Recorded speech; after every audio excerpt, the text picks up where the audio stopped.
Good morning everyone, स्वागत है आपका मिशन कंप्लीशन क्लासेज खानपुर के यूट्यूब चैनल पे। और आज हम राणा कुंभा पहले पढ़ चुके थे और उसके बाद हम राणा कुंभा के बेटे रायमल के बारे में अध्ययन करेंगे। राणा कुंभा की हत्या कर देते हैं कौन? उदा। और कुछ समय तक उदा लगभग 1468 से 1473 तक शासक रहता है। मेवाड़ के सरदार उसका विरोध करते हैं तो रायमल उसे दाड़नपुर के युद्ध में पराजित कर देता है और वो मालवा चला जाता है। मालवा में बिजली गिरने से उसकी डेथ हो जाती है। रायमल का जो शासनकाल है वो है 1473 से आपके 1509। रायमल के अगर बारे में बात करें तो पहला उसने दाड़नपुर का युद्ध लड़ा है जिसमें उसने उदा को पराजित किया, अपने भाई को। दूसरी बात करें तो चित्तौड़गढ़ में उनके द्वारा अद्भुत नाथ जी मंदिर का निर्माण करवाया गया। तीसरी बात अगर हम करते हैं तो उनकी जो पत्नी है श्रृंगार देवी, उसके द्वारा चित्तौड़गढ़ में घोसुंडी बावड़ी, ठीक है, घोसुंडी बावड़ी का निर्माण करवाया गया। अब एक घोसुंडी शिलालेख है जिससे हमें वैष्णव धर्म की जानकारी मिलती है। तो ये घोसुंडी अभिलेख जो है 2वीं शताब्दी ईसा पूर्व का है और राजस्थान में इससे हमें सर्वप्रथम वैष्णव धर्म की क्या मिलती है? जानकारी मिलती है।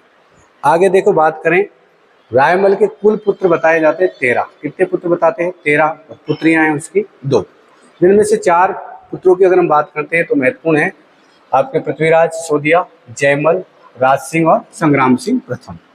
पृथ्वीराज सिसोदिया के बारे में थोड़ी सी जानकारी दे दूं। इतिहास में देखो ये बहुत तेज दौड़ता था, तेज धावक था, इसलिए इसको इतिहास में पूर्णा राजकुमार के नाम से जानते हैं। इनकी पत्नी रानी थी ताराबाई और ताराबाई के नाम पर आपको पता है अजमेर दुर्ग की इसने मरम्मत करवाई थी, पुनर्निर्माण करवाया था।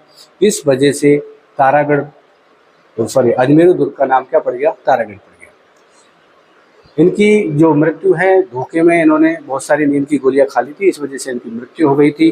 और इनकी जो छतरी है वो बताई जाती है कुंभलगढ़ दुर्ग के अंतर्गत। उसी प्रकार से अगर हम बात करें जयमल, तो जयमल जो था वो सोलंकी राजाओं के साथ लड़ता हुआ मारा गया था। अभी रायमल का जो सबसे छोटा पुत्र है संग्राम सिंह, इसे हम राणा सांगा के नाम से जानते हैं।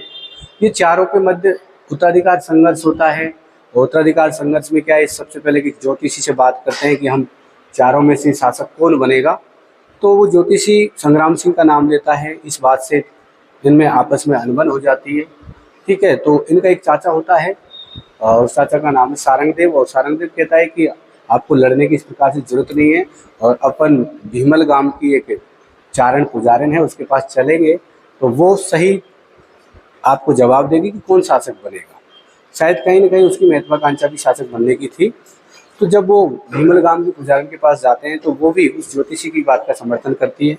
उसी समय ये चारों भाई आपस में लड़ने लग जाते हैं। पृथ्वीराज तो यहाँ तक करता है कि वो संग्राम सिंह के ऊपर तलवार से वार करता है जिससे उसकी एक आँख चली जाती है। और संग्राम सिंह यानी कि राणा सांगा भाग करके बीदा राठौड़ जो कि सेवंतरी गांव के थे उनके पास जाके शरण लेते हैं, मगर उनका पीछा करते हुए कौन? जयमल पहुंच जाता है और बीदा राठौड़ की हत्या कर देता है।